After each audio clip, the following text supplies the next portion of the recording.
माझं नाव बॉबी काय का ठेवलं नाव बॉबी? खूप प्रॉब्लेम्स मी त्याच्यावर शेअर करते आणि त्याच्याकडनं मला सोल्युशन्स मिळतात. मी स्टार किड आहे या काय असं काय फरक नाही पडले कधी पण. एकदा त्याच्या तोंडून ना शिव्या निघाल्या मध्येच काहीतरी कुठे हा म्हटलं का निघाला हा वर्ड तुझ्या तोंडून? तो म्हणाला चुकून निघाला. म्हटलं बर तुला आता मी काळी मिरी देते ती चाट. ते चाटल्यावर तुला लक्षात राहील की हा शब्द कधी नाही बोलायचा आपण. मग याने सरळ धर्मेंद्रचा हातच पकडला आणि तो ते स्माइल द्यायला लागला सरळ. म्हटलं बॉबी हात सोड त्यांचा. आता मित्र पार्टी करतात तर हा घरून जेवून जातो. PM ला माझा डिनर झालं देन जातो बाहेर. गर्लफ्रेंड म्हणजे त्याचा ग्रुप असतो. मला एवढं पोक नसतं करायचंय. ती मुलगी कोण होती मग ही मुलगी कोण होती कळलं ना. It was forgiveness नाही. And I'm like mamma but mental games खूप असतात. पॉलिटिक्स हे खूप करावं लागतं. तुम्हाला ती स्ट्रेंथ दिल्यामुळे मी शेवटपर्यंत पोहोचले. नेपोटिझम काय असतं? ब्रेक मिळाला की म्हणतात सगळे पण ज्या लोकांना नाही ब्रेक मिळालाय त्यांचं काय मग तो त्याच्या हिमतीनं त्याचा मार्ग काढतो. हेलो हाँ मम्मी लाला तहु चलबे कहाँ? कुंभकर्ण के मेला में.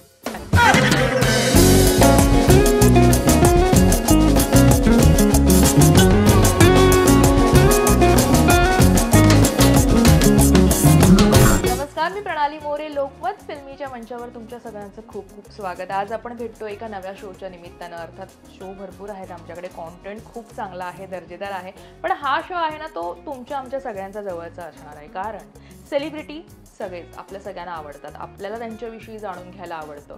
पण इथपर्यंत ठीक आहे हो, त्यांच्या घरातील कुटुंबाला जर आपण भेटलो तर त्यातही महत्त्वाचं त्यांचे जे खास असतात, त्यांचे जे जवळचे असतात, त्यांचं ज्यांच्यावर खूप नितांत प्रेम असतं अशा त्यांच्या मुलांना भेटलं तर त्यांच्याविषयी जाणून घेतलं तर ते काय करतायत हे आपल्याला कळालं तर मजा असेल ना हे सगळं ऐकण्यासाठी. तर पहिला एपिसोड आपण करतोय अर्थात तुमच्या आमच्या सगळ्यांच्या लाडक्या ज्या आजही तितक्याच ॲक्टिव्ह आहेत सगळ्या प्लॅटफॉर्मवर अशा किशोरी शहाणे वीज यांना आणि अर्थात त्यांच्या सोबत त्यांचा चिरंजीव त्यांचा मुलगा आहे बॉबी वीज. सॉरी मी ते शहाणे वीज झालं. अर्थात ते किशोरी शहाणे वीज हे आपल्याला एक सवय झाली आहे त्यामुळे बॉबी अर्थात आईचं नावही लागलंच पाहिजे. अर्थात हे आहे येस आपण लावतो कारण आज अभिमानाने लावतो. मी त्याला ऑप्शन दिला होता म्हटलं बॉबी शहाणे विष लावतो.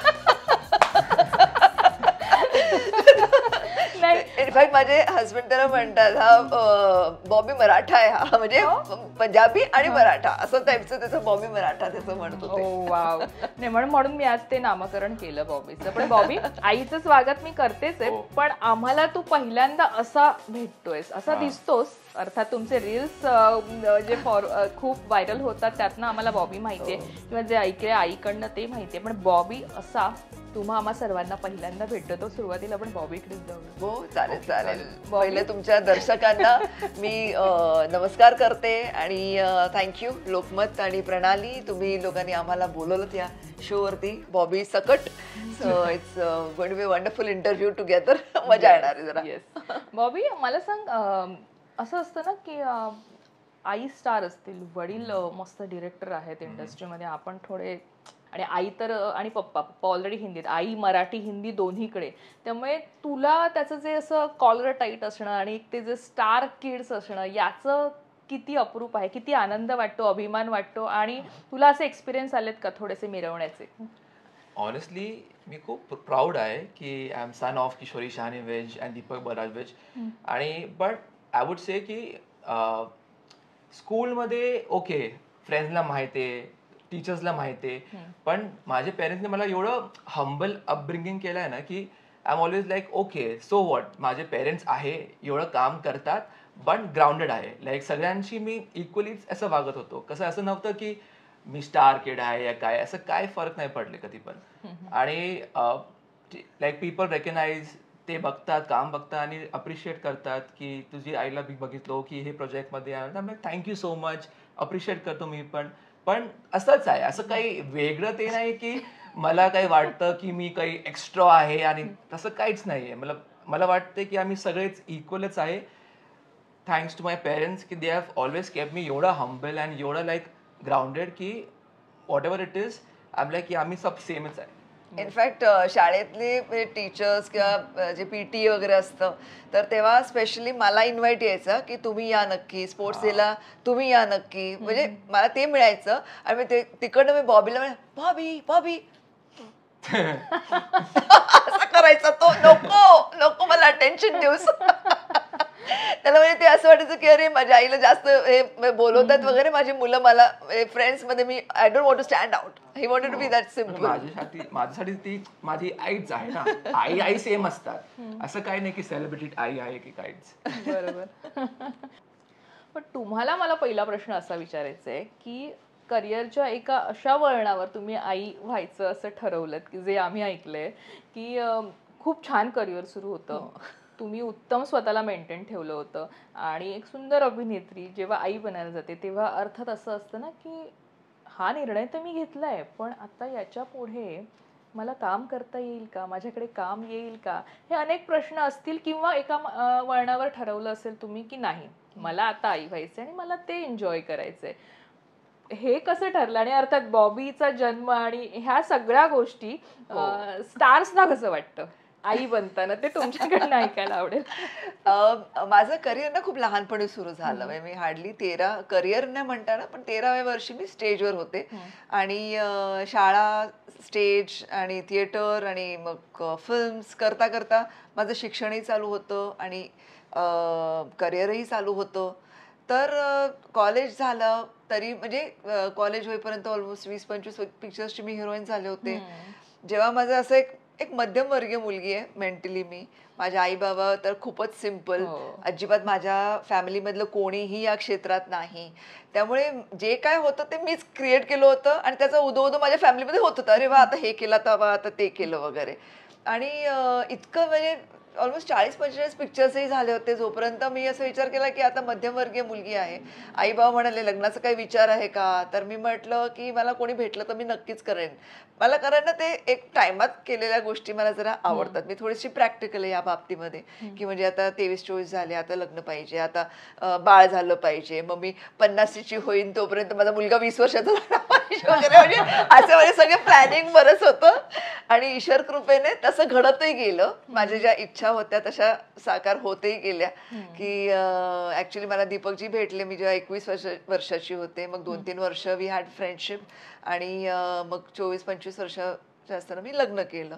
तर नंतर मग इमिजिएटली मला म्हणजे बाळ हवंच होतं. कारण असं काही नव्हतं की मला आता परत अजून वेगळं काहीतरी करायचं आयुष्यात. मला ते ठरलेलं होतं की करिअर झालं, आता लग्न, आता बाळ, मग संसार, असं माझा एक विचार होता. म्हणजे करिअरचा मोठा प्लॅन पुढचा काहीच नव्हता. म्हणजे इनफॅक्ट मी खूप आनंदी झालेला. लग्न झालं, आता बाळ होणार, वा वा वा. मी माझे विग्स सगळ्यांना देऊन टाकले, मेकअप वाटून टाकला, सगळं म्हणजे मी मोकळे झाले होते की आता मला संसार करायचा आहे. आणि हा ऑलमोस्ट काही 1.5-2 वर्षाचा झाला. आणि माझ्या सासू फार मॉडर्न, ओके, म्हणजे सासू सासरे त्यांनी त्यांच्या यंग वयात पळून जाऊन लग्न केलेलं. म्हणजे आम्ही सगळ्यांना बोलतो की माझ्या फॅमिलीमध्ये मी मराठी, पंजाबी आणि बेंगॉली आहे.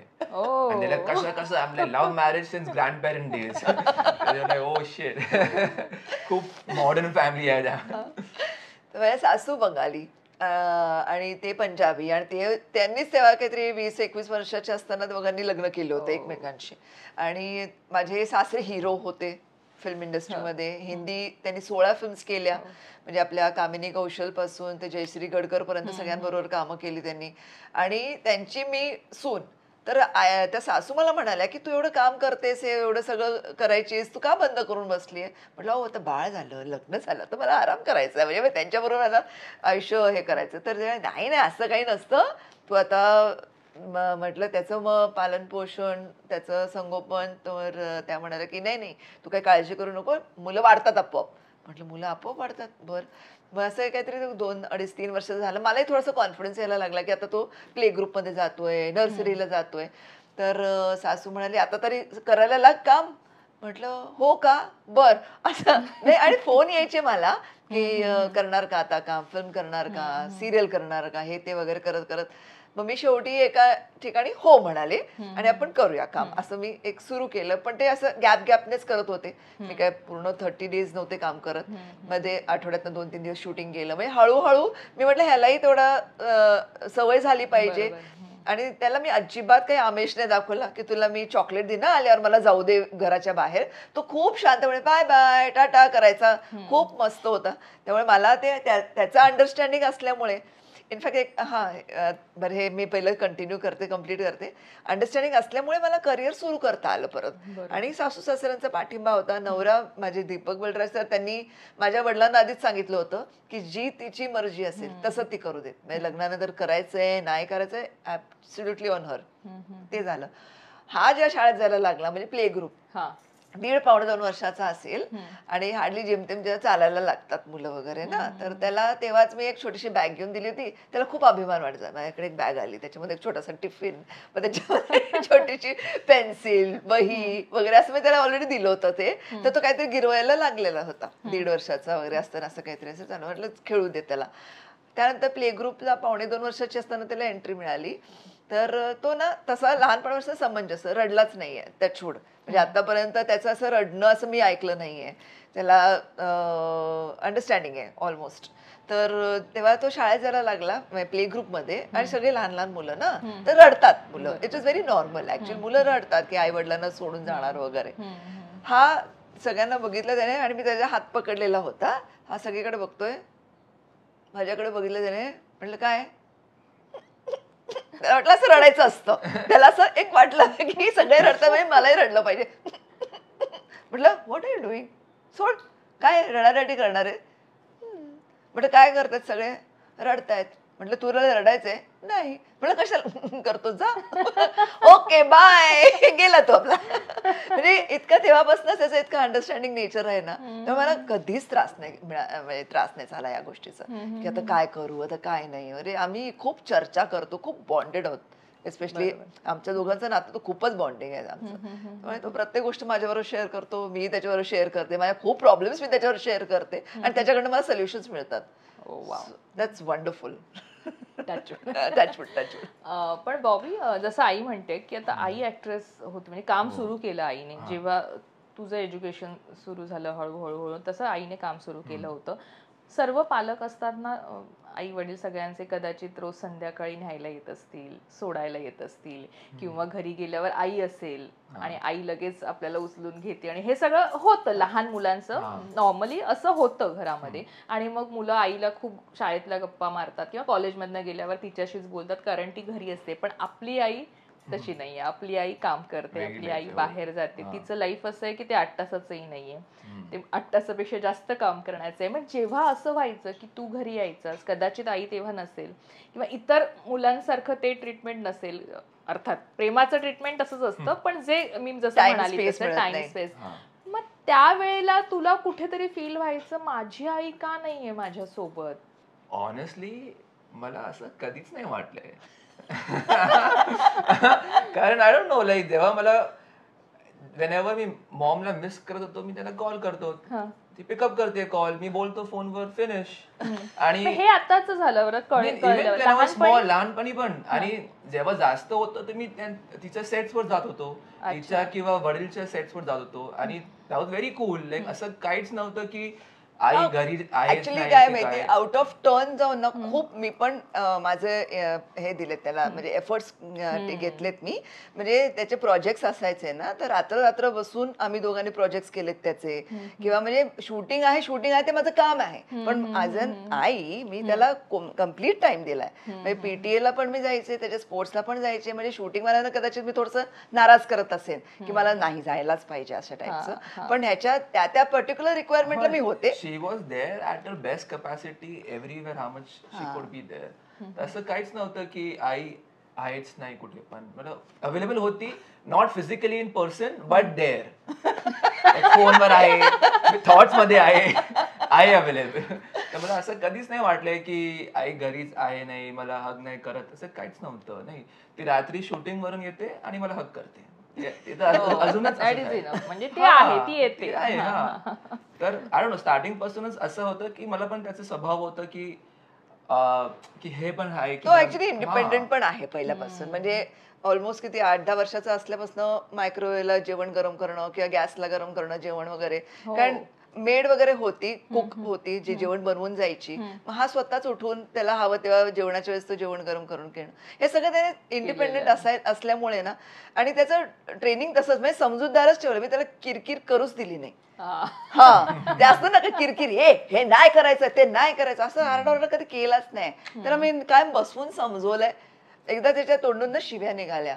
4-5 वर्षाचा पण नव्हता, आय थिंक टॉडलरच होता तो. हा, हे असे बच्चों के बीच में काहीतरी मध्येच काहीतरी, हा, तर तोंडून काहीतरी निघायला नालायक किंवा काहीतरी सिंपल होती शिवी, पण मला वाटलं की ती शिवीची सुरुवात होतीये ग्रुपमुळे, ती सुरुवात होती. मग त्याला म्हटलं तू शिवी देणारच का परत? नाही. म्हटलं का निघाला हा वर्ड तुझ्या तोंडून? तो म्हणाला चुकून निघाला. म्हटलं बर, तुला आता मी काळी मिरी देते, ती चाट. ते चाटल्यावर तुला लक्षात राहील की हा शब्द कधी नाही बोलायचा आपण. चाटलेली त्याने चाटली. काळी मिरी. व्हेरी डिसिप्लिन ओबिडियंट बॉय होतो मी. हा, जे आई सांगत होती मी करत होतो. असं काहीच नव्हतं की नाही करणार आणि नाही. आता असं झालं तर काही, तर आता काय? आताची शिक्षा वेगळी असेल. आता आई बोलते तू इतकं मोठं झालंय, आता मी तुला स्कोल्ड करू का? मी बोलतो नाही, समजलो, मी समजलो, माहितीये मला, कळलं मला, चूक झाली, सॉरी. एकदा त्याने काहीतरी ना एका मांजरीला चापटी मारली होती. दारात त्याची मांजर होती ना, अजून आहे मला पण लक्षात. हा, तर त्याला म्हटलं तू अशी चापटी मारली, तुझे हात चांगल्या गोष्टींच्या कामांसाठी आहेत, चुकीची गोष्ट नाही करायची आपण. तुझे मी आता हात बांधते, मग तुला लक्षात राहील की मांजरीला चापटी परत नाही मारायची.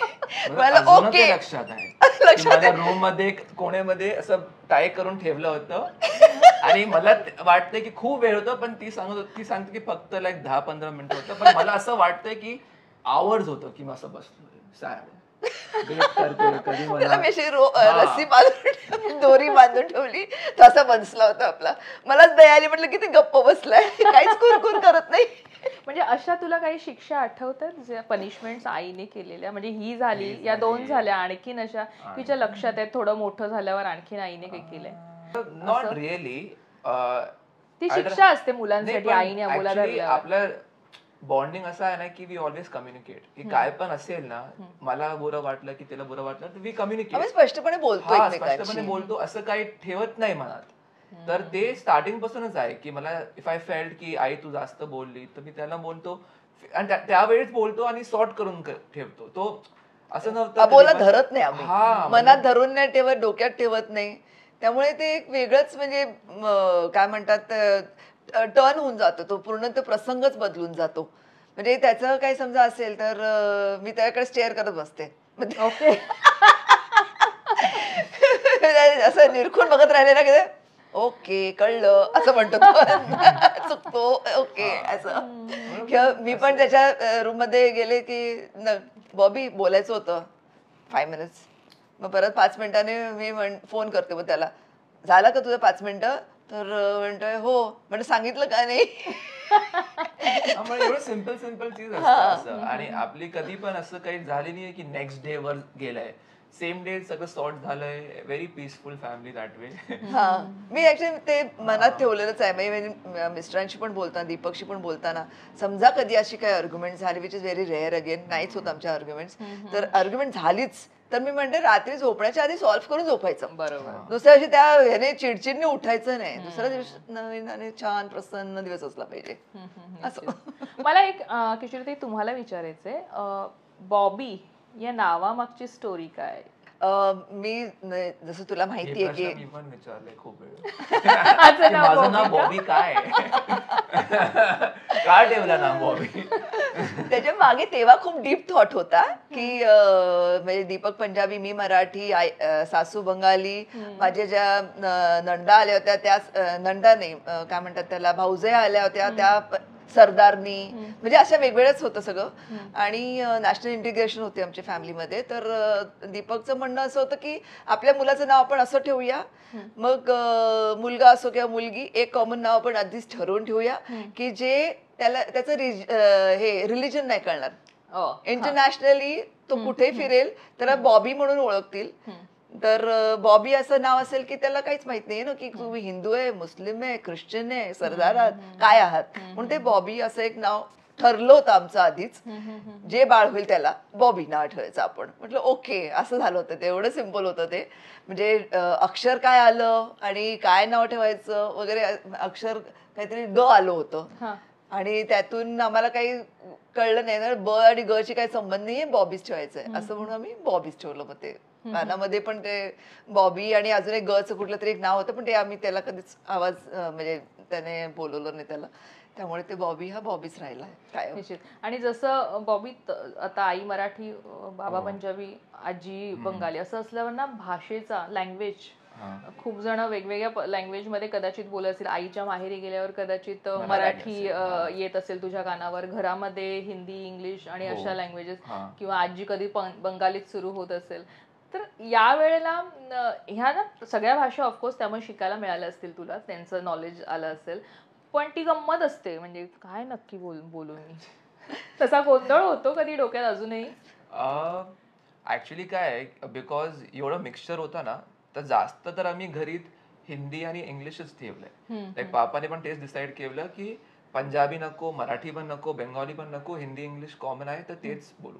कारण आमचे सासू आणि सासरे पण एकमेकांशी हिंदीमध्येच बोलायचे, त्यामुळे हिंदी भाषाच जास्त आमच्या घरात वावरली. आणि जेव्हा नानीकडे जातो, आजीकडे, तर बात करतो मी मराठीत. तसं आहे. तिथे जाऊन मराठी शिकला? हा, म्हणजे मिक्स मॅचच आहे पूर्ण. मला मेन एक्सपोजर काय झालं, मी बोलतो because of so much diversity, की कल्चरल एक्सपोजर खूप झालंय. तर फेस्टिवल्स मी खूप सेलिब्रेट करतो. जसे बेंगॉलीमध्ये मी दुर्गा फेस्टिवल सेलिब्रेट करतो, मराठीमध्ये आपले जे असते गणपती, आता यावर्षी आम्ही गणपती पण बसवणार, आणि पंजाबीचं पण वेगवेगळे फेस्टिवल्स. तर त्या एक्सपोजर मला खूप झालंय, तर विच आय रिली लाईक. तर थ्रू आउट द इयर मी वेगळे वेगळे फेस्टिवल सेलिब्रेट करतो. Life is celebration. तर that is very nice, I like. पण तुला पहिल्यांदा केव्हा कळालं की आपली आई एक हिरोईन आहे? पहिल्यांदा, अरे बापरे, आठवते म्हणजे असं स्पेसिफिक इन्सिडेंट कदाचित टीव्हीवर सिनेमा आईचा पहिला, आणि मला आठवतंय, किती लहान होतं पण कडेवर होतास मला नाही लक्षात. जेव्हा कडेवर होता ना, तेव्हा दीपकजींचा एक फिल्मचं प्रेस कॉन्फरन्स होती. तेव्हा तिथं मी, दीपक आणि मग धर्मेंद्र वगैरे आले होते, मोठमोठे स्टार्स आले होते.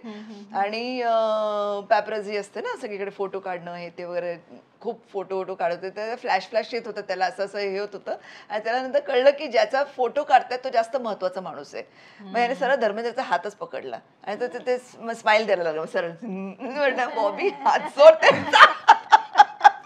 त्याचा हात पकडून स्माइल करायला लागले. ही महत्वाची व्यक्ती आहे, हे खरं आहे. किंवा याच्या बारशाला लक्षा वगैरे सगळे झाले होते, लक्षा, सचिन वगैरे सगळे झाले होते, मराठीचे बरेच होते आपले डायरेक्टर्स वगैरे पण होते. तर तेव्हा बारशाच्या वेळेस, बारशाला नाही सॉरी, फर्स्ट वाढदिवसाला, पहिल्या वाढदिवसाला याचे आले होते. तर तेव्हा लक्ष आला होता आणि तो खेळत होता ह्याच्याशी. त्याला कळलं की हा महत्वाचा माणूस आहे. त्याच्या हातमध्ये काहीतरी कोला वगैरे होता, म्हणजे थंड काहीतरी होतं ड्रिंक. तर हा आपला, त्याला वाटलं की हे प्यायला पाहिजे, म्हणजे हा पण असं ते फोटो पण आहे आमच्याकडे की याचा असा बघ. त्याला कळत होतं की महत्वाची माणसं कोण आहेत. आणि मग इव्हेंच्युअली ऑफकोर्स की आपणच इंडस्ट्रीतले आहोत, आपण महत्वाचे आहोत, किंवा व्हॉट एव्हर, की त्यालाही या क्षेत्राची ओढ लागली. या सगळ्या ओघाने गोष्टी सुरू झाल्या. पण ते फ्लॅशेसमुळे त्याला कळलं की काहीतरी गोष्ट इथे वेगळी आहे. आईचा पहिला असा मूवी तुला आवडलाय आणि तू पाहिलायस असा कोणता सिनेमा आहे मराठीतला? हिंदीत पण त्यांनी काम केलं, पण मराठीतला मी विचारेन. मला खूप पिक्चर्स आवडतात आईचे. माझा पती करोडपती, देन आत्मविश्वास बघितलाय, बाळाचा ब्रह्मचारी, ते आहे. प्रेम करे खुलाला पाहिलंय. हो, तर ते आईचे ते कॉमेडी मूवीज होते ना त्यावेळेचे, ते मला आवडतात, सगळे आवडतात. असे मी काही एक सिलेक्ट नाही करू शकत. म्हणजे आज पण जेव्हा टीव्हीवर येतात ते मी बसून बघतो कधी कधी. टाइमपास आहे खूप. आणि आईचं ते जॉनर होतं त्यावेळी, ती खूप खूप मराठी मूवीज करत होतात, मराठीमध्ये कॉमेडी करत होतात. ते कॉमेडी मूवीज मला अजूनच आवडते आणि अजूनच खूप एंटरटेनिंग आहे. आणि नंतर पण जेव्हा थोडा मोठं झालोय तेव्हा पण मी थोडी मराठी मूवीज बघितले. ते कोणतं होतं, मोठ्याची रेणुका नंतर आली. हा, ते, खूप चांगली ऐका दाजी बा. ऐका दाजी बा. हा. हा, ते पण आहे. तर असे तर मी खूप पिक्चर्स बघितले आईचे. आणि आईची पडद्यावर जोडी कोणासोबत तुला आवडते? म्हणजे इतक्या मोठमोठ्या स्टार सोबत त्यांनी हा. काम केलंय, तर पडद्यावर आई कोणासोबत तुला जास्त ती जोडी आवडते? पहिल्या तर ते होते लक्ष्मीकांत सर हा. आणि नंतर अशोक सराफ सर. त्या दोघांची जोडी आई बरोबर खूप चांगली होती. आणि त्या वेळचे त्या काळाचे ते मूवीज आहे त्यात खूप लाईक मजा येते मला बघून. बरं ठीक आहे. आता आई अर्थात तुझं जेव्हा काम सुरू होईल, आपल्या घरातच आपले क्रिटिक्स असतात की आई हळूहळू क्रिटिसाइज करायला लागेल. पण तू जेव्हा आईचे काही सिनेमे पाहिलेस, आताही आई काम करते मालिकांमध्ये, त्यामुळे आईला कधी क्रिटिक्स म्हणून आईच्या कामाकडे पाहतोस, कधी बोलतोस? ऍक्च्युली आपल्या घरात फॅमिलीमध्येच आम्हीच बेस्ट क्रिटिक्स आहे फील. लाईक माझं पण काय काम असतात, काम बघितलं आईने किंवा मी थिएटर केलंय या काय चित्रपट मध्ये काही केलंय काम, तर आई आणि बाबा तेच मला सांगतात की हे बरोबर आहे, चांगलं आहे हे. तर मला पण तेच सवय आहे. तर आई पण जेव्हा करतात एनी प्रोजेक्ट तर मी पण बोलतो की आई मला खूप चांगलं केलंय पण थोडस अजून हे करू शकते. पण मोस्टली असं होत नाही कधी. ऑनेस्टली स्पीकिंग 99.9% टाइम मला आवडतं सगळं काम. पण कधी कधी मला असं वाटतं की स्टोरीमध्ये तुझं रोल अजून चांगलं होऊ शकतो इथे, असं मेन कमेंट्स असतात. तिच्या ऍक्टिंगवर तर कधीच काय फ्लॉज नाही, पण असं वाटतं की अजून रोल मध्ये हे स्टोरी लाईन थोडं चेंज करू शकत असं. त्या पॉइंट ऑफ व्ह्यूने. पण ऍक्टिंग मध्ये तर खूप फ्लॉलेस आहे. कपड्यांवरून क्रिटिसाइज करतोस. पण ते चांगलं आहे ना. Very good. ते चांगलं आहे. फॅशन सेन्स थोडा तिथे पण चांगलंच आहे, पण तिला वाटतं की हे खूप चांगलं आहे. ती बोलतात नाही हे इव्हेंट साठी हे may be is not that great. Approval घ्यावं लागतं मला सगळं. आई नेहमीच विचारते की हे चांगलं आहे का नाही, कुठे जाते, अच्छा हे अवॉर्ड शो आहे, देन ओके. अशी काही आठवण आहे लहानपणीची, म्हणजे आता आपण बोललो बरंच, पण तरी सुद्धा एक अशी आठवण जी बॉबी विषयी तुम्हाला सांगायला आत्ता आवडेल? एक थोडेसे सॅड इन्सिडेंट हा आहे की आपल्या ह्याचं साईबाबांचं शूटिंग चालू होतं. शिर्डी साईबाबा फिल्म आम्ही करत होतो. कमाल हसनला मोठा सेट लागला होता आणि खूप मोठे म्हणजे भरपूर ऍक्टर्स होते, धर्मेंद्र पासून सगळे होते. आणि तेव्हा लंच ब्रेकच्या आधी मला दीपकने सांगितलं होतं की आपण लंच नंतर तुझा हा शॉट घेणार आहे, तर तुला चेंज करून त्याच्यासाठी रेडी व्हायचं आहे. म्हटलं ओके. आणि सडनली बघितलं ना दीपक गायब झाला होता आणि अजून पण जे आमचे अजून एक क्लोज आहेत ते पण गायब झाले होते. आणि शॉट सुरू झाला आणि त्यांचा असोसिएट डायरेक्ट करत होता. म्हटलं अरे दीपकजी गए किधर आहे, म्हणजे तेच डायरेक्ट करतात, ते कधीच असं सोडून जात नाहीत कॅमेरा कोणावर. तर मॅम उनको कुछ अर्जंट काम आ गया इसलिए चले. म्हटलं असलं कसलं अर्जंट काम, मला न सांगता, म्हणजे आयुष्यात असं केलंच नाही काही की मला न सांगता कुठे गेलेत ते. तर मी आपली वाट बघत होते, सीन झाला आणि तोपर्यंत ते आले. म्हटलं काय झालं, काय नाही.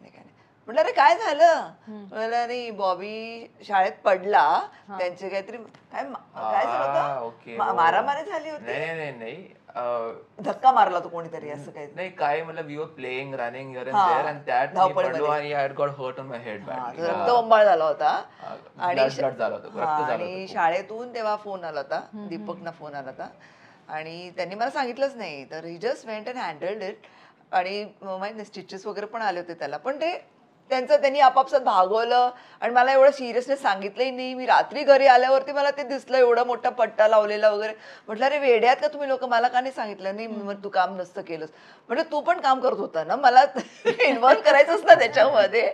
सो ही वॉज लाईक नहीं तुम्हें कैमरा के सामने एक्टिंग करनी होती ना, तो तुम्हें कुछ प्रॉब्लम होती तो. म्हटलं नाही ऐसा कुछ नहीं होता. म्हटलं हा इम्पॉर्टंट आहे जास्त. नाही असा हा एक तो एक किस्सा होता आणि हाने पण शांतपणे त्याच्याकडनं सगळं करून घेतलं होतं.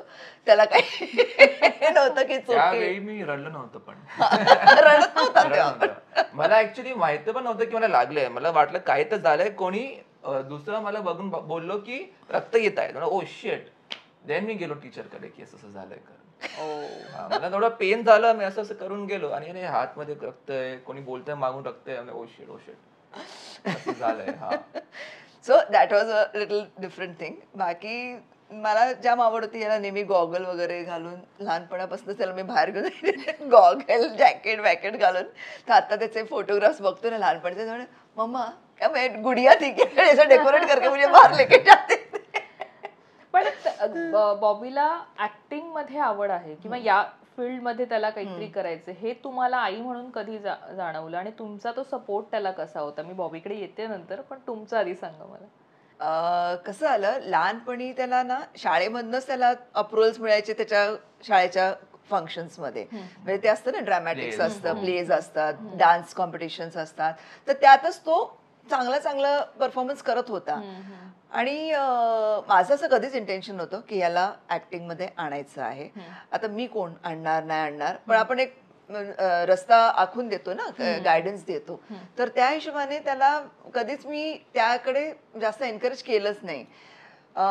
एक 4-5 वर्षाचा झाला तेव्हा एक असं कॅरेक्टर होतं आमच्या पिक्चरमध्ये लहान मुलाचं.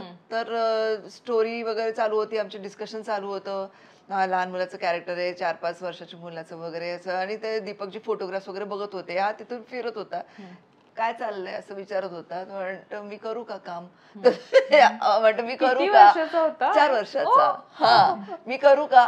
तर दीपक म्हणे हा ऍक्टिंग करणार.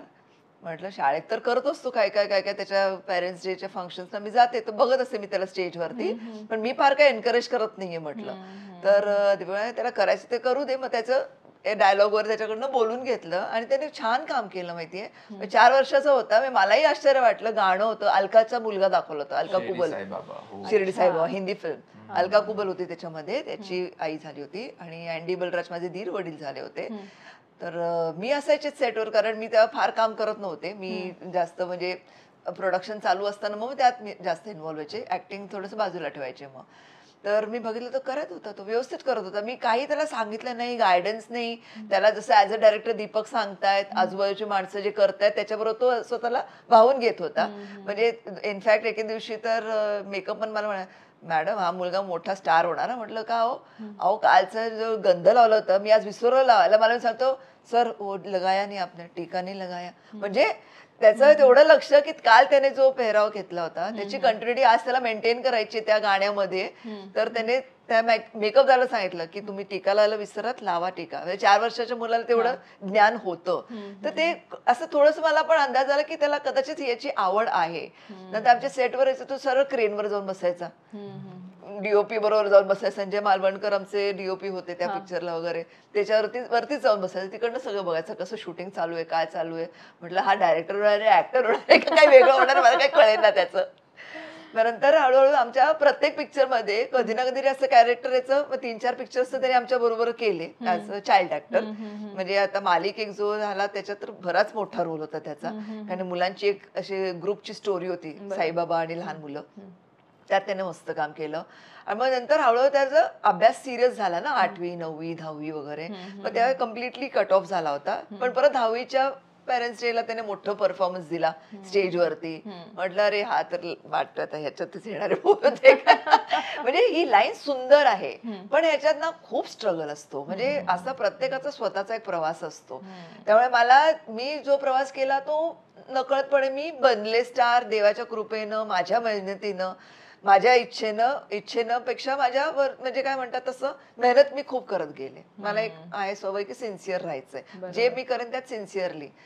आज पण माझे 3 इंटरव्ह्यू तर मी 3 साड्या काढून ठेवल्यात. माझे मिस्टर म्हणजे काय करते, म्हटलं साड्या काढते. वरती चढले होते मी माझ्या कपाटाच्या वरती, तर काय करते, साड्या काढते. म्हटलं साड्या कशा एवढ्या कशाला, एका साडीत करून टाकलं 3. म्हटलं नाही तसं नाही, 3 आहेत ना, तिघांना व्ह्युअर्स वेगळे असतात, त्यांना वेगळे छान व्हरायटी मिळाली पाहिजे, व्हॉट एव्हर. सर हा मग 10वी नंतर कॉलेजला पण सिरियसली वगैरे जायला, कॉलेजमध्ये पण ड्रामॅटिक्स मध्ये इन्व्हॉल्व्ह होतोय, ते झालं. मग नंतर त्याचं कॉलेज करता करता जेवढं ड्रामॅटिक्स त्याला जमत होतं केलं, आणि मग संपल्यावर त्याला जॉब लागला, जे कॅम्पस प्लेसमेंट असतं ना. म्हणजे he is a very intelligent student, touchwood. आणि मी कौतुक उगाच नाही करत आहे, पण तो ना ABC ग्रेड्स असतात ना, O लेवलने पास झालाय. O is a top most grade, आणि त्याने तो पास होतोय. म्हणता कॅम्पस प्लेसमेंट त्याला 3 महिने आधीच झाली. म्हटलं चला आता नोकरीला लागेल, ह्या लाईनीचं त्याचं जे हे काय म्हणतात त्याला, जरा शिरकाव करायचं त्याचं जरा दुर्लक्ष होईल त्याच्याकडे. तर म्हटलं चला नोकरी लागली तर ते म्हणतोय हे बघ मामा माझे व्हिडिओज बघ. म्हटलं काय करतोस तू? टेबल साफ करून त्याचे परफॉर्मन्सेस असायचे आणि लंच ब्रेकला सगळे ह्याचे ग्रुप होता तो एन्जॉय करायचा. तर अरे तू इकडे काय करतोयस? तर म्हणतो नाही माझा जॉब आहे ना ते जॉब साठी आलोय पण एंटरटेनमेंट माझ्या रक्तात आहे मला करायलाच पाहिजे. म्हणून तो टेबलावर चढून डान्स परफॉर्मन्सेस करायचा माहिती आणि त्याचे व्हिडिओज आहेत अजूनही माझ्याकडे. म्हटलं ह्याचं काही खरं नाही. मग शेवटी 7-8 महिन्यानंतर मिस्टर ग्लॅड्रॅक्सची एक अपॉर्च्युनिटी आली आणि तो म्हणाला की हे कॉम्पिटिशन आहे मला पार्टिसिपेट करायचं आहे. म्हटलं मी मिसेस ग्लॅड्रॅक्स मध्ये केलं होतं. म्हणजे काय ते इकडनंच काहीतरी रक्तातूनच असतं. तो म्हणाला मी करू का? म्हटलं कर तुझी इच्छा असेल तर. मी तुला कधीच थांबवलं नाही. ज्या इच्छा आहेत त्या करत राहायचं. तिथं तो मिस्टर ग्लॅड्रॅक्स झाला. तर त्याची स्टोरी तू सांग कसा झालास तू मिस्टर ग्लॅड्रॅक्स? नाही तर मी बोलत राहीन असं होईल. तर मिस्टर ग्लॅड्रॅक्स झाला आणि त्यानंतर मग त्याचा जो प्रवास सुरू झालाय मग मॉडेलिंग रॅम्प वॉक कुठं काय काय काय चालू आहे त्याचं मध्ये. मी त्याला अजिबात ह्याच्यात असं पुश नाही केलंय. तो त्याच्या हिमतीनं त्याच्या पद्धतीनं तो त्याचा मार्ग काढतोय. मला आता बॉबी तुझ्याकडनं आईने तर सांगितलं हो. तुझ्या पण तुझ्याकडनं तुझं प्रॉपर Of course. एज्युकेशन आणि त्यानंतर तुझा पार्ट ऑफ इंटरेस्ट इकडे कसा आला आणि जसं वेगवेगळ्या स्पर्धा तू जिंकलायस तर त्याच्या सो काय होतं ना की स्टार्टिंग पासून मला एक्सपोजर होतं बिकॉज मी सेट्सवर जात होतो आई बाबांबरोबर. तर मला ते इंटरेस्ट होतं की मला हे कधी काही तर करायचं आहे ह्यात. तर मला ते फर्स्ट मूवी मी केलं श्री साईबाबा. तर त्यानंतर मला ऍक्टिंगचा जास्त शौक झाला आणि मी स्कूलमध्ये प्लेज डान्स कॉम्पिटिशन करत होतो. तर त्यानंतर ते करत करत करत चाइल्ड ऍक्टर म्हणून थोडं काम केलं. स्पोर्ट्स मध्ये पण फर्स्ट यायचा. हा स्पोर्ट्स मध्ये पण मला होतं आवड लाईक रनिंग रेसिंग आणि ते डिफरंट स्पोर्ट्स मध्ये. त्यानंतर 4th 5th 6th असं करत होतो ऍक्टिंग. तर मला ते ड्रामाचं होतं आवड. तर मी एव्हरी इयर ते annual day drama then competition drama त्यात पार्ट घेत होतो. तर मला आणि तिथे मला always even drama sir used to say की you are a good actor you can do and this and that. तर त्याने मला अजून फील होतं की okay maybe this is something what is meant for me. तर ते करत करत 10th झालं. देन 10th नंतर कॉलेज. तर कॉलेजमध्ये जेव्हा होतं तेव्हा मला होतं की मला हे आहे आवड पण education also important. For few years मी एज्युकेशनवर जास्त फोकस केलं की मला हे कम्प्लीट करायचं त्यानंतर बघूया. तर माझं ग्रॅज्युएशन झालं आणि कॅम्पस प्लेसमेंट लागलं. तर तेव्हा मला थोडं होतं कन्फ्युजन की maybe this is my field may be मला हे करायचं की ऍक्टिंग करायचंय काय करायचंय. ग्रॅज्युएशन कशात केलंस तू? मी केलं मॅनेजमेंट स्टडीज मध्ये ओके BMS. येस. तर त्यानंतर मला कॅम्पस प्लेसमेंट नंतर मला होतं की after few months I was into it की maybe acting was always my thing because जॉबमध्ये काय असतं की 9 to 6 every day same monotonous lifestyle आणि मला क्रिएटिव्ह फील्डची आवड होती. क्रिएटिव्ह फील्डमध्ये काहीतरी करायचं होतं. तर ते मी इव्हेंच्युअली डिसिजन घेऊन सोडलं. बट आफ्टर दॅट मी काय केलं मी असिस्टंट मध्ये काम केलं. तर ऍज अन असिस्टंट मी असिस्टंट डायरेक्टर खूप ऍड्स मध्ये होतो. मी कास्टिंग पण केलंय.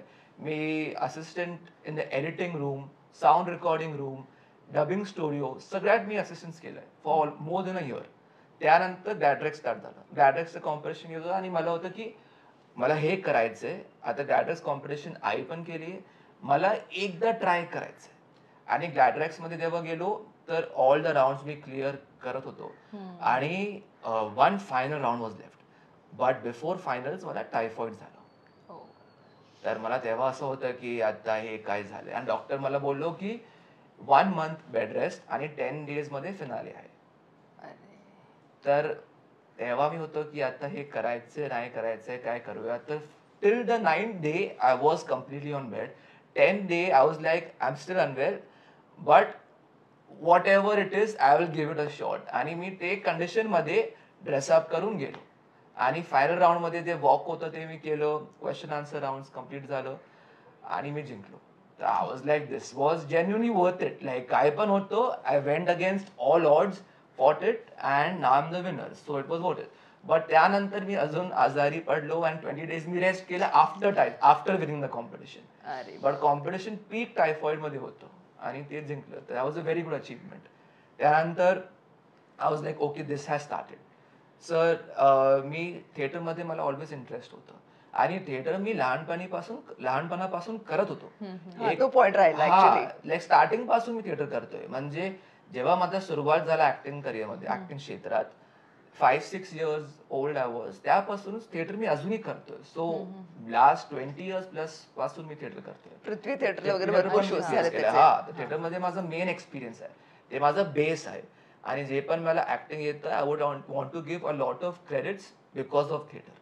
ओके. सो त्यानंतर ग्लॅड्रॅक्स नंतर मी थोडे अवॉर्ड शोज मध्ये पण केले performance for like Colors, Zee. तर त्या पण चांगला एक्सपिरियन्स होतं. देन परत थिएटर चालू केलं, ऍड्स केलं. As an actor I wanted to get more experience, तर खूप वर्कशॉप्स केले. अँड डान्सर म्हणून पण मी कोरिओग्राफी प्रॅक्टिस करत होतो. अँड मार्शल आर्ट्स पण केलंय. मला ते पण होतं की कधी मला ते फायटरचा रोल आलं, रोल काही पण घेऊ शकतात, पण you have to be prepared. तर त्या पर्स्पेक्टिव्हने मी ते पण केलं प्रिपरेशन. आणि नंतर परत थिएटर केलं. आत्ता काय आहे, आत्ता माझ्याकडे आहे काही प्रोजेक्ट्स, माझं काम चालू आहे काय जगात. आणि when something is really about to come out, I would love to talk about it, but right now मला थोडा अंडर ॲप्स ठेवायचे. मला इथे तुला एक बॉबी तुला पुन्हा प्रश्न विचारायचा आहे. सध्या ते नेपोटिझम हा एक मोठा शब्द, म्हणजे नेपोटिझम हा शब्दच मला अलीकडे कळू लागला आणि त्याचा अर्थ कळू लागला नेमकं काय आहे. तर याचा कधी सामना करावा लागला, किंवा या शब्दाकडे तू कसं बघतोस? तुला याचा काही कारण असं म्हणतात ना की स्ट्रगल कुणाला चुकत नाही, कारण या बाबतीत मला वाटतं काही कलाकारांनी उत्तरं पण दिली की आम्हाला स्वतःची जर्नी आमची आहे. पण तुझं याविषयीचं मत काय आहे? कारण honestly I never cared about it at all. म्हणजे असं if I would have thought की नेपोटिझम आहे आणि मला त्याने बेनिफिट होईल, तर मी स्टार्टिंग पासून लहानपणापासून एवढं सगळं काम नाही केलं असतं ना. मला ऑलवेज होतं की मला स्वतःने करायचंय. आई बाबा आहे आणि त्यांचा सपोर्ट आहे, दॅट इज व्हेरी इम्पॉर्टंट.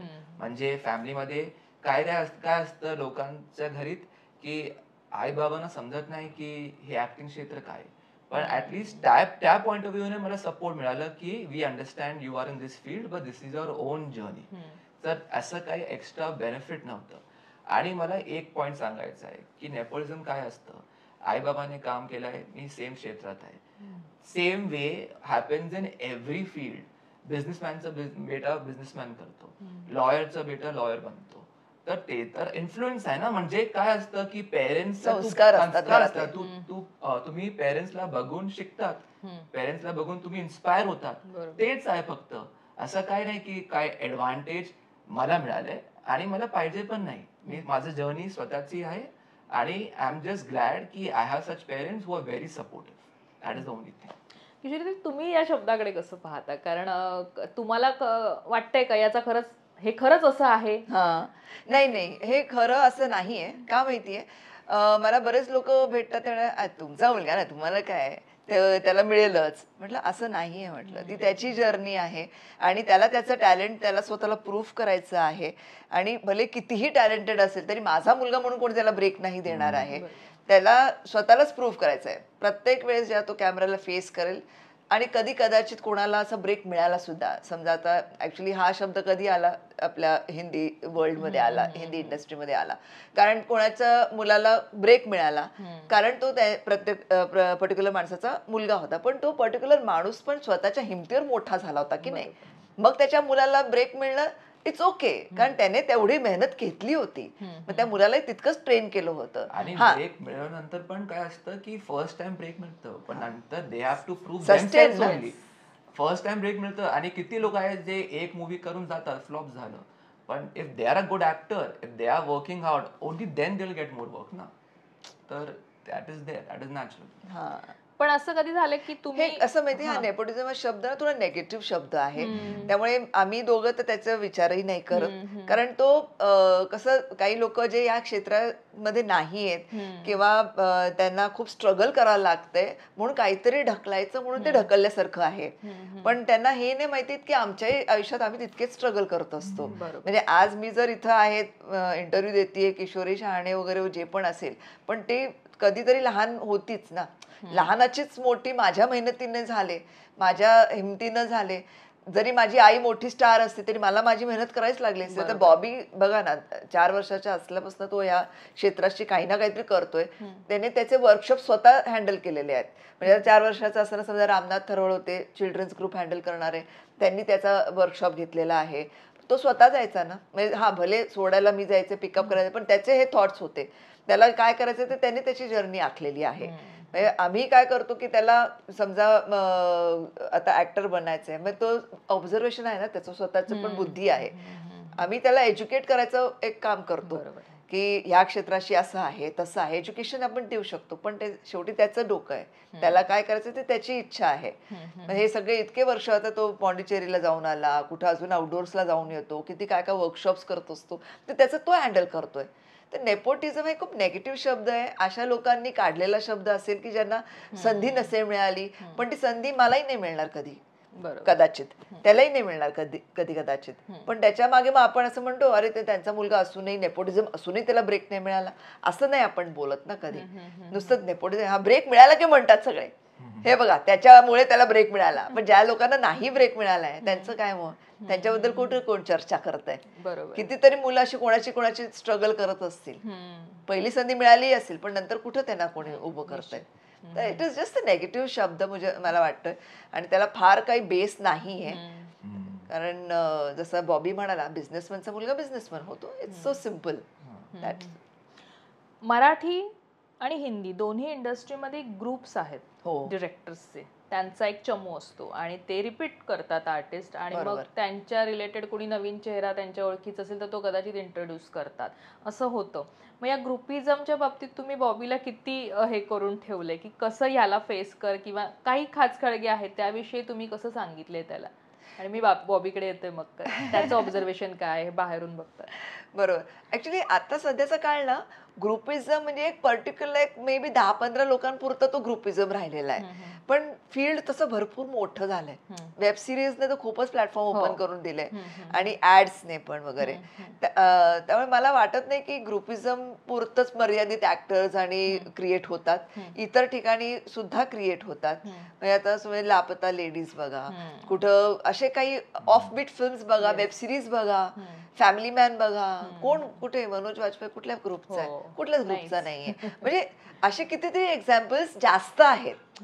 एक 10% खूप यशस्वी ग्रुप आहे, 10% यशस्वी ग्रुप असतो. मग त्यांचा ते काय ते स्वतःला प्रोटेक्ट करण्यासाठी पण एक आपल्या आपल्या ग्रुपचीच माणसं उभी करायला लागतात की आपल्याला बाहेर कोणाशी जी हजूर करायची गरज नाही, आपली आपली माणसं आपण आर्मी तयार करूया. ते ठीक आहे ना, ती मेंटॅलिटी पण इट्स फाईन, नो प्रॉब्लेम.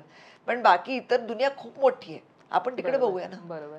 त्या ग्रुपलाच कशाला आपण टार्गेट करायचं, हे ग्रुपिझम करतात म्हणजे तुमच्यात काहीतरी कमी आहे म्हणून तुम्हाला त्याच्यामध्ये शिरकाव करायचा तुम्ही प्रयत्न करताय. कशाला? आहे ना एवढी मोठी दुनिया, त्याच्यात तुम्ही करा काहीतरी, प्रूव्ह युअर सेल्फ. बॉबी तू कसा पाहतोस या सगळ्या गोष्टींकडे? I completely agree with mother की आय डोंट बिलीव्ह की ग्रुपिझमने काही फरक पडतं. ग्रुप्स असतात पण ग्रुप्स पण कसं फॉर्म होतात की if some people are close and they enjoy working together, they work again together. त्याच ग्रुपच आहे. तर असं काही नसतं.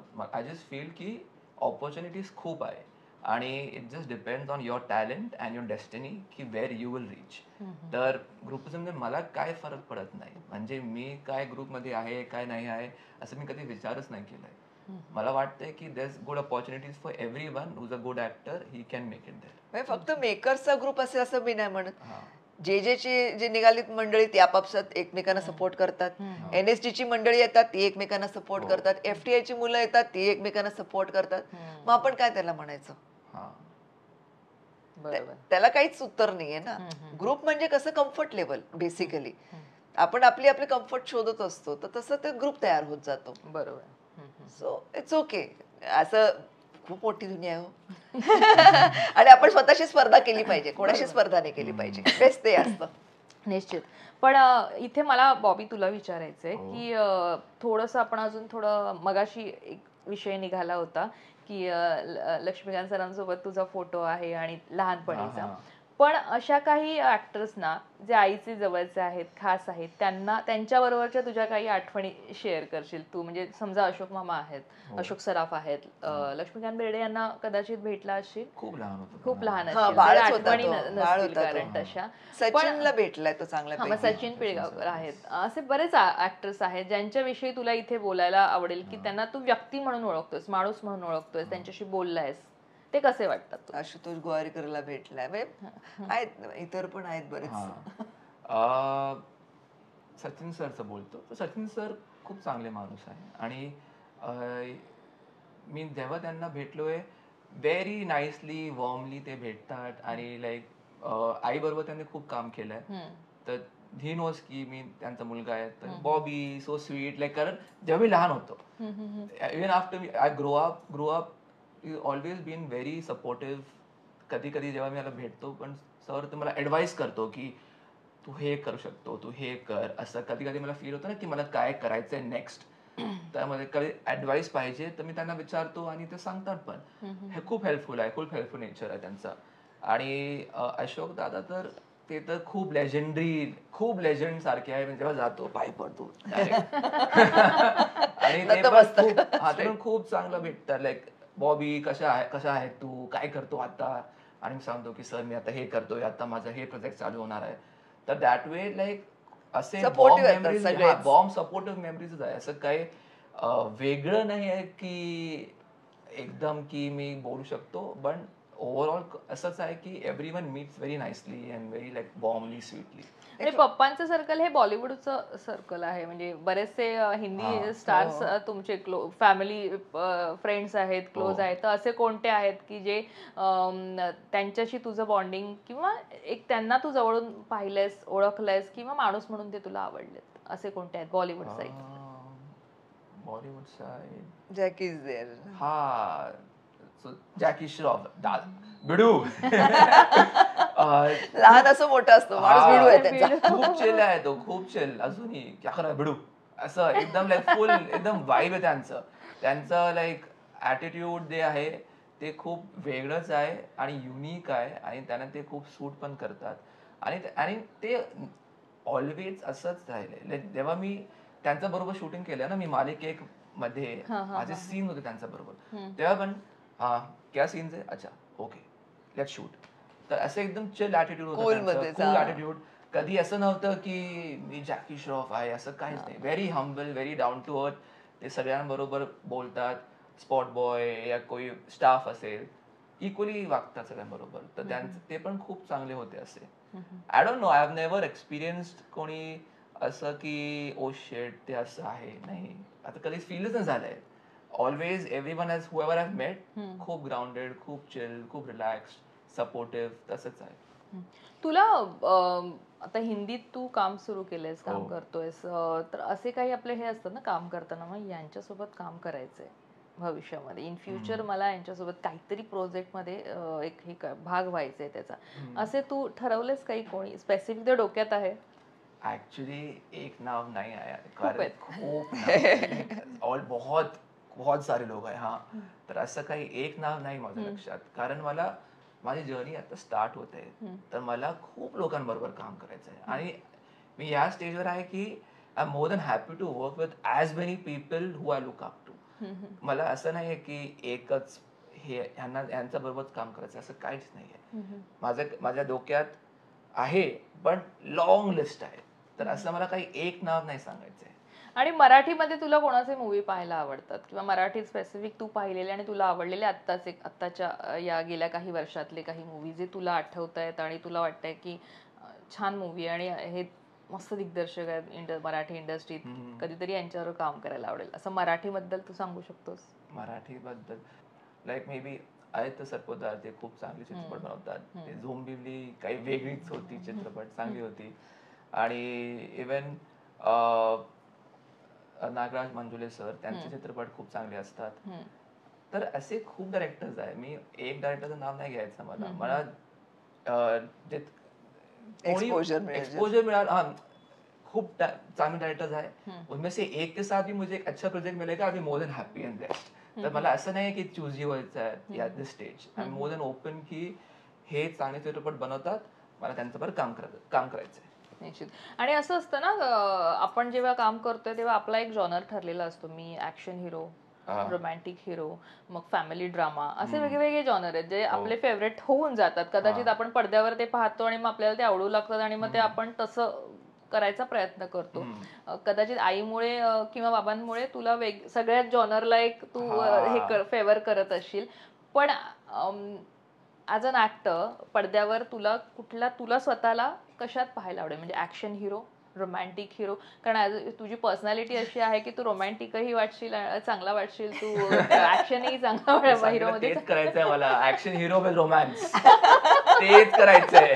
तुम्हीच सांगितलं, तेच करायचंय मला, की action hero with romance also as well, and even some thrillers, some variety. असं काही एक फिक्स नाहीये. तुम्ही बोलत तसंच आहे माझं.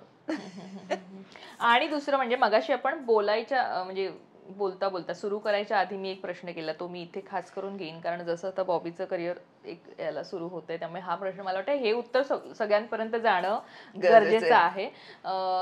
घरामध्ये जसं मी म्हटलं मगासपासून बऱ्याचदा आपण म्हणतो मराठी, पंजाबी, बंगाली, त्यामुळे अर्थात प्रत्येक भाषेत काम करायची संधी मिळाली जसं तू म्हणालास मागाशी करणार. पण मला असं तुम्हाला विचारायला आवडेल की त्याचं करिअर सुरू होताना छोटा पडदा, मोठा पडदा, तुम्हाला काय वाटतं की सुरुवात त्याने कशी करावी, काय करावी?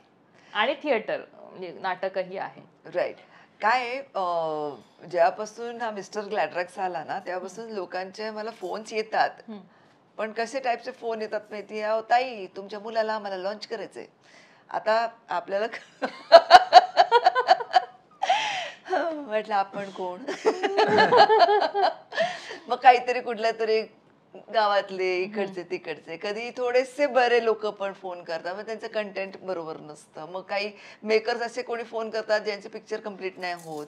असे इतकी व्हरायटीचे कॉल्स येत असतात ना, म्हणजे मी तुला खोटं नाही बोलत, पण रोज एक कॉल येतो मला की बॉबी काय करतोय, कॉन्ट्रॅक्ट मध्ये का? म्हटलं हो कॉन्ट्रॅक्ट मध्ये. मी सरळ आता हेच सांगते, कॉन्ट्रॅक्ट मध्ये आहे.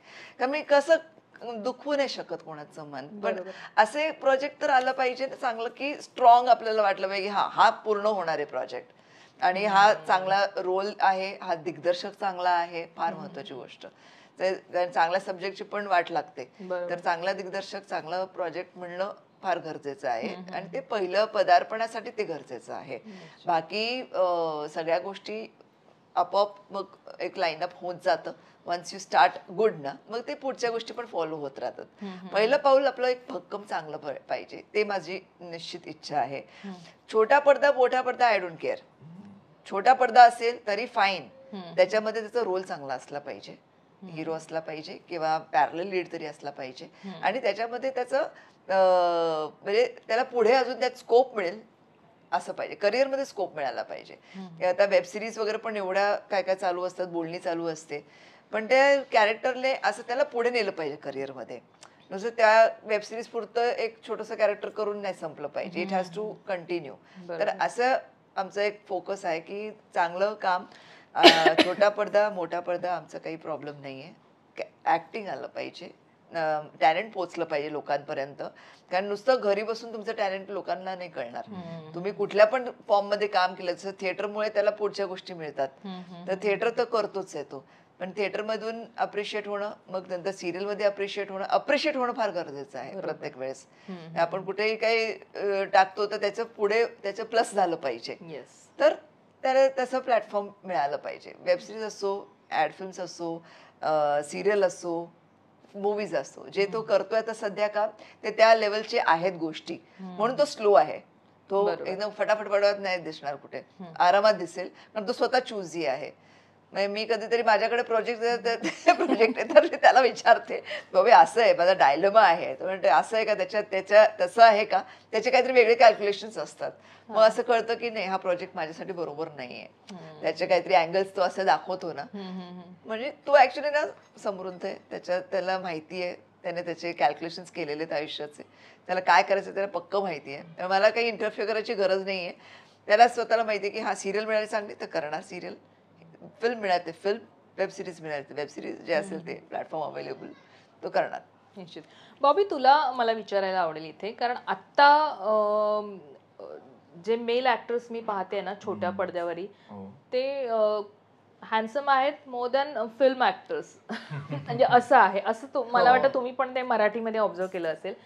तर तुझी जर पर्सनॅलिटी इतकी छान आहे तर तुला जर ऑफर झाली समजा मोठी मालिका मोठ्या ब्रँडची मोठं प्रोडक्शन हाऊस आहे मोठं चॅनल आहे आणि लीड रोल आहे सो तुझा त्याकडे बघण्याचा दृष्टिकोन कसा असेल म्हणजे तू त्याचा हो म्हणायला किती वेळ घेशील किंवा तू त्याकडे कसं पाहतोस? जेव्हा मला असं ऑपॉर्च्युनिटी येतं मी first I look at it की स्टोरी काय माझं even if I am lead but how important it is to the context to the story first point. Second point असं बघतो की मेकर्स कोण आहे की याने हे शो की मूवी कुठे जाणार आणि and then I just check the script and I go with it like असं एवढं नाही माझं की first I am trying to say yes but if they are problems then मी नो सांगणार असं आहे. असं नाही आहे की मी no no no then I try to find yes. Mostly मला जायचं आहे करायचं आहे पण बस everything should be like okay this is good great we are doing it. हा because I am at a stage की मला करायचं आहे खूप काम करायचं आहे. असं नाही मला की मला घरी बसून चुजी व्हायचं. ऍक्च्युली त्याने मला पण बघितलंय ना मी खूप काम करते. I am a very workaholic. मला घरी बसले की मला असं वाटतं की का घरी बसली आहे. सो तो म्हणतो की मला तुझ्यापेक्षा डबल काम करायचंय असं म्हणतो. म्हणजे दिवसातले 15 तास काम करायला तयार आहे 20 तास काम करायला तयार आहे असं म्हणजे बरोबरच चर्चा चालू होती. म्हणजे 20 तास मी काम करेन म्हटलं 20 तास नाही करू शकत करेन मी करेन. आता पण जे मी प्रोजेक्ट करतोय त्यात पण असं नव्हतं मला खूप चांगले प्रोजेक्ट्स आहेत आणि मला माहिती आहे की मला हे काम करायचं आहे की त्याने मला अजून काम मिळेल. That is my main goal right now. असं नाही की एक प्रोजेक्ट केलं आणि बस झालं. मला खूप करायचंय पण असं काम करायचंय की त्याने मला अजून काम मिळू. बरोबर म्हणजे एकच मोठं काम केलं पण त्यात करण्यासारखं काही नाही किंवा दाखवण्यासारखं काही नाही तर नंतर सगळं स्टॉप होऊन जातं. पण एक पहिलंच काम असं आपण ते हाडाचा कलाकार म्हणतो ना तसं त्याला ते हाडाचा कलाकार व्हायचंय. त्याला तो शब्द नाही मिळत आहे पण म्हणजे त्याला असं कलाकार म्हणून असं सिद्ध करायचंय की मग जर्नी हे काय म्हणतात अजन्म चालते ना मग. बरोबर बरोबर. थोडस आता आपण जेव्हा शेवटाकडे येतोय तर मी थोडेसे फनी काहीतरी प्रश्न दोघांचे थोडेसे आपण हे करू. आई जवळ काही बोलायचं असेल मनातलं तर तू मगाशी म्हणालास की मोकळेपणाने मी बोलतो पण अशी एखादी गोष्ट की जी कशी सांगू याचा विचार करायला तुला लागलाय की ही आई याच्यावर कशी रिॲक्ट होईल अशी कोणती एखादी गोष्ट आहे? माझ्या आई बरोबर माझं कम्युनिकेशन खूप ओपन राहिलं ऑलवेज कारण ती खूप सपोर्टिव्ह आणि खूप चिल आहे. म्हणजे she must be the most chill mom ever. मी कधी माझ्या मित्रांबरोबर मी जातो बाहेर तर मला फक्त तेच विचारते की तू कधी येणार परत फक्त बस तेच. हे नाही की तू हे कशाला हे का जातो हे काय करतो असं कधी विचारत नाही. फक्त ते विचारते शी जस्ट वॉन्ट्स की मी तिला इन्फॉर्म ठेवू की मी असं जातोय बस दॅट्स इट. मे बी असं असेल की तिचं कधी काही रील मला नाही एवढं आवडलं तर ते मला थोडं हेजिटेशन असेल की मी तिला कसं सांगू. मम्मा खूप एंथू असते. हा मॉम इज जास्त एंथू आय एम लाईक काम डाऊन थोडा रिलॅक्स डोंट ओव्हरडू इट. ते कारण तिचं एनर्जी आणि एन्थुझियाझम खूप आहे पण कधी कधी थोडा चिल पण चांगलं वाटतं. तर ते मला सजेशन त्याला कधी द्यायला की ती खूप एनर्जी टाकली आहे पण थोडं चिल चांगलं असलं. आता अर्धा तास होता ना इंटरव्ह्यू सुरू व्हायला तर मी त्याला म्हटलं रील बनवूया का. तो म्हटलं मम्मा शांत. म्हटलं बरं. हा ते आहे तेच असेल असं अदरवाईज काहीच टॉपिक मध्ये नाही. Everything very open. असं असतं ना मुलगी मोठी झाली की आई अधिक प्रोटेक्टिव्ह होते. बाबा ही कोणाशी बोलते इथपासून सुरू असतं कोणाला भेटते. मुलांच्या बाबतीत थोडं वेगळं असतं की बाबा हा कोणासोबत आहे त्याचे मित्रमंडळी कसे आहेत ह्या वेगवेगळ्या थोड्या गोष्टी असतात. पण एक असं असतं की हा कोणत्या मुलीशी बोलतोय याची गर्लफ्रेंड आहे का ही एक उत्सुकताही असते. मग तुम्हाला त्या बॉबीच्या बाबतीत ह्या सगळ्या ज्या गोष्टी आहेत याबाबत जाणून घ्यायची उत्सुकता होती का किंवा आहे का किंवा तो ते सांगतो का? कसं माहिती तो सगळंच शेअर करतो मी म्हटलं तसं. हा मित्रांच्या बाबतीत मी त्याला फक्त काय हेच सांगते बाबा चुकीची संगत नको.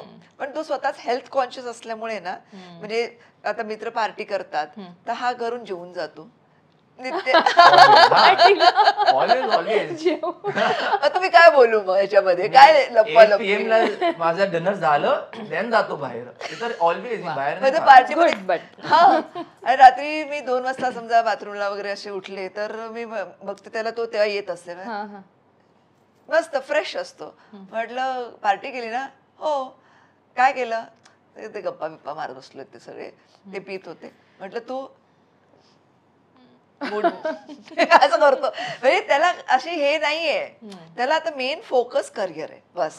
करिअर, गुड हेल्थ हे त्याचं फोकस आहे. He wants to make us feel proud.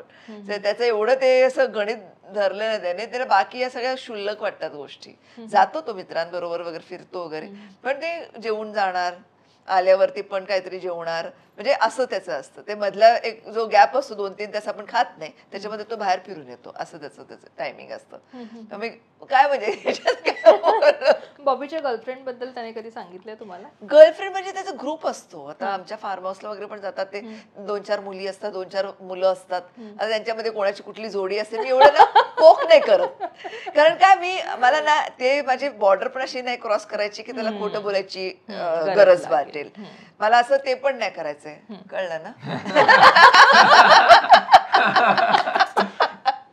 आईने आता सांगितलं म्हणजे दिलीये तुला. हा मला एवढं पोक नसतं करायचंय की तू का गेला, मग ती मुलगी कोण होती, मग ही मुलगी कोण होती, फोटोमध्ये ती कोण. नाही कधीच नाही विचारलं. It's fine.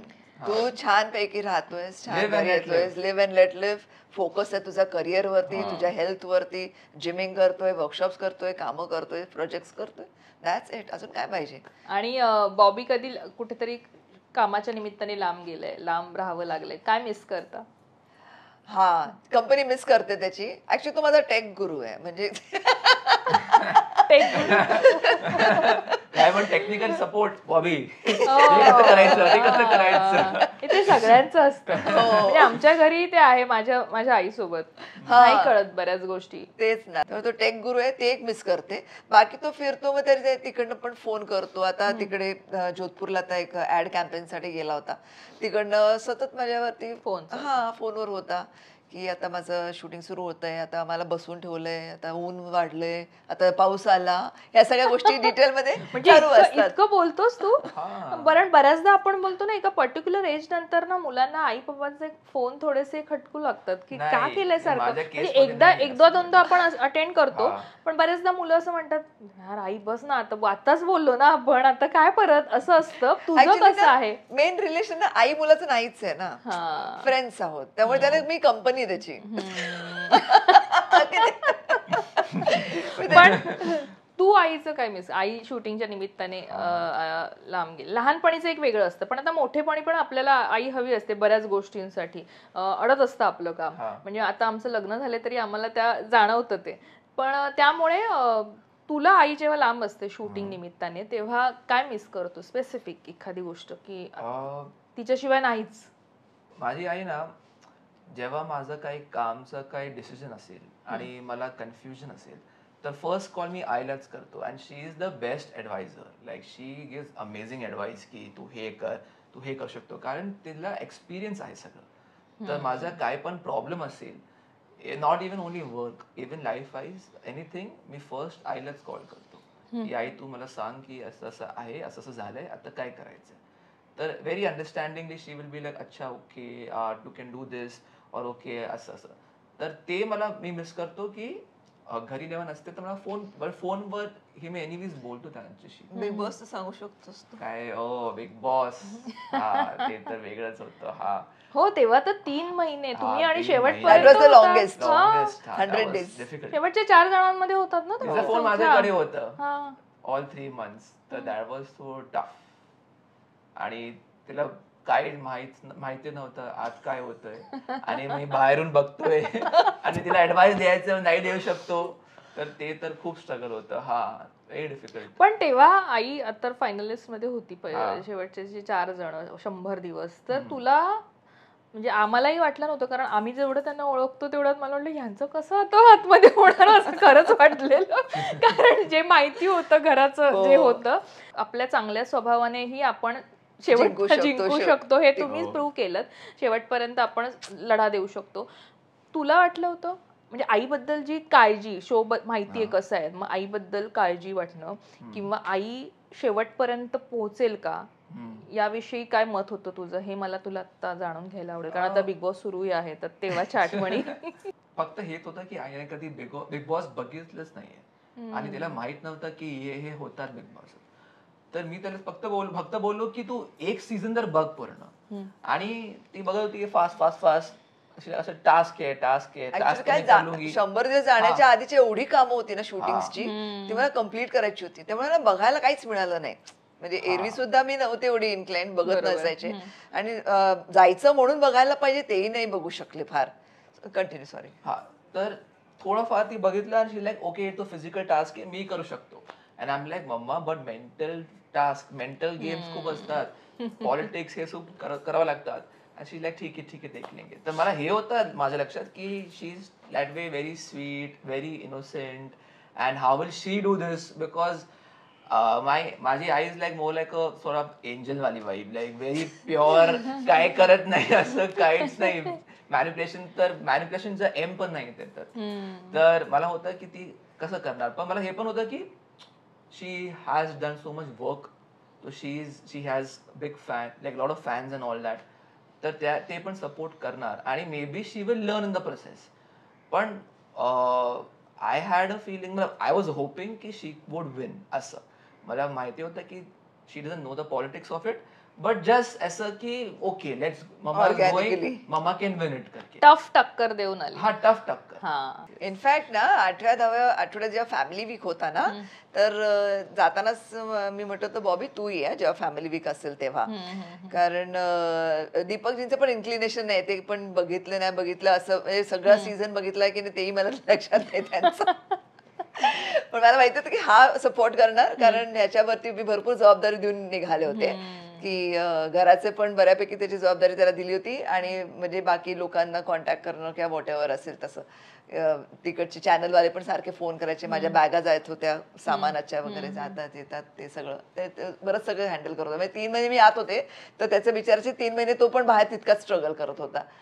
फॅमिली वीकला तू ये असं मी त्याला म्हटलं होतं. तर तो आला आणि तोपर्यंत मी एवढी हिरमुसून गेले होते ना त्या ह्याच्यामध्ये, त्या कंडिशन्समध्ये जे होती. म्हणजे ती सगळ्यांची स्ट्रॅटेजी होती, मॉरल डाऊन करणं वगैरे, मी झाले होते, मी हे झाले होते जरा की म्हटलं माहित नाही आता कशी मी दिसते, काय होतंय वगैरे. तर तो आला आणि तो म्हणाला तू खूप स्ट्रॉंग आहेस मम्मा, खूप मस्त खेळतेस तू. म्हटलं हे ओ रिअली असं. म्हणजे मला रिअलाइज करून दिलं त्याने त्याच्या 5 मिनिटाच्या माझ्या मीटिंगमुळे जी मी उडाले ना पुढे, मग शेवटपर्यंत पोहोचले बरोबर. कारण तेव्हा माझं खूप असं होत होतं की एवढे कसे नेगेटिव्हिटी चालू आहे माझ्या बरोबर, काय माझ्या बरोबर चालू आहे. एक आपण स्वतःला एक टार्गेटेड फिलिंग आणतो विच इज नॉट नेसेसरी. पण मी ऍक्च्युली शोज नव्हते बघितले ना की असं घडतं ह्याच्यामध्ये, हे माहिती असतं तर मे बी माझं एक ऍटिट्यूड वेगळा असतं. पण मला वाटलं की काय चालू आहे, मी खूप ऑर्गॅनिकली काम करत होते तिथे जे पण चालू होतं ते सगळं. तर त्याने जेव्हा येऊन मला सांगितलं की तू खूप स्ट्रॉंग आहे आणि मस्त खेळतेस, म्हटलं ओके रिअली फाईन, ठीक आहे आता बघ आता. मग तो जो कॉन्फिडन्स तो देऊन गेला ना मला, त्याच्यामुळे इनफॅक्ट आय थँक्यू. आज मला रिअलाइज झालं, तुला थँक्यू नाही बोलले त्याच्यासाठी. तुम्हाला ती स्ट्रेंथ दिल्यामुळे मी शेवटपर्यंत पोहोचले. नाही पण तू आईला जेव्हा बिग बॉस, तुलाही माहिती होतं कसं चालतं इथे, आणि आई आपली माहिती आपल्याला कशी आहे, तू हो लगेच म्हणाला होतास की जा बाबा. नाही I was like, no, you don't go. I was like, first I told no. आणि त्यावेळी ना तिला 5-6 मूवीज प्रोजेक्ट होते, ती सोडून ती गेली आहे.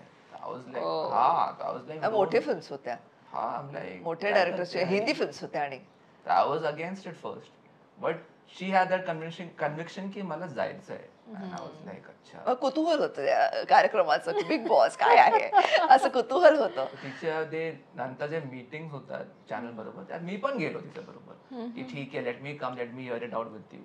आणि eventually I was like okay तुला जायचं आहे, आणि शी हॅड दॅट की मला करायचंच आहे show. I was like okay fine. मला चॅलेंजेस घ्यायला आवडतात बेसिकली. तर आणि माझ्या आईनं ऍक्च्युली फोर्स केला, ती म्हणाली अगं बिग बॉस येतोय तू जा, you should take it up. आईच्या एनकरेजमेंटमुळे माझी पण म्हणजे स्ट्रेंथ वाढली आणि मग बॉबीने पण सपोर्ट केला नंतर. दीपक तर इट वॉज फाईन की तू जायचंय जा, जायचं नको जाऊ, व्हॉट एव्हर युअर विश. सगळ्यांचा सपोर्ट मिळाल्यामुळे मग आत गेले. नंतर तर ऑफकोर्स त्याने मला जाम हिंमत दिली 10व्या आठवड्यात जेव्हा आला होता तेव्हा. त्यामुळे मी शेवटपर्यंत मग टिकले छान.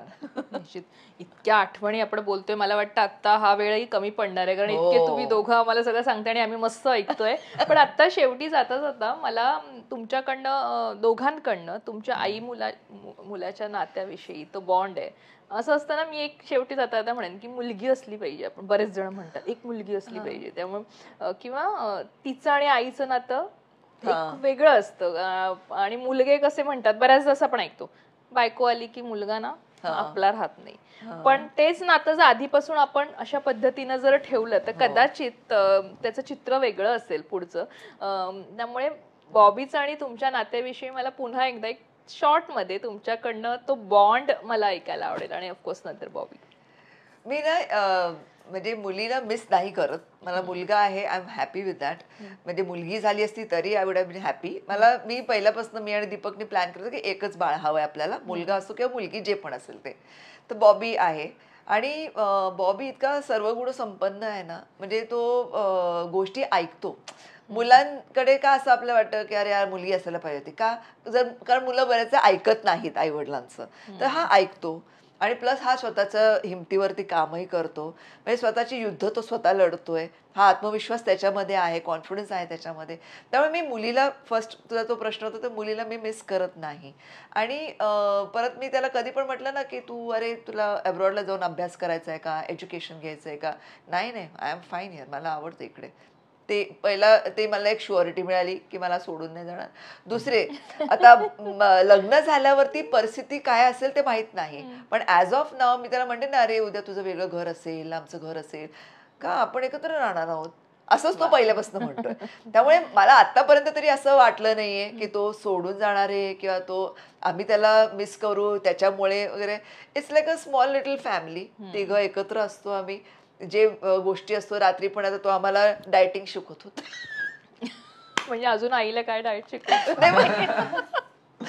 मला आणि माझ्या मिस्टरांना दोघांना त्यांनी असं बसवलं होतं, हे जास्त खायला पाहिजे ते, आणि माझ्याकडे बघा, तुम्ही माझ्यासारखे व्हा वगैरे, असं आम्हाला दोघांना इन्स्पायर करत होता. म्हणजे एक वेगळं बॉन्ड क्रिएट केलंय. आणि मला वाटतं की असं बॉन्ड प्रत्येक फॅमिलीनं ठेवावं.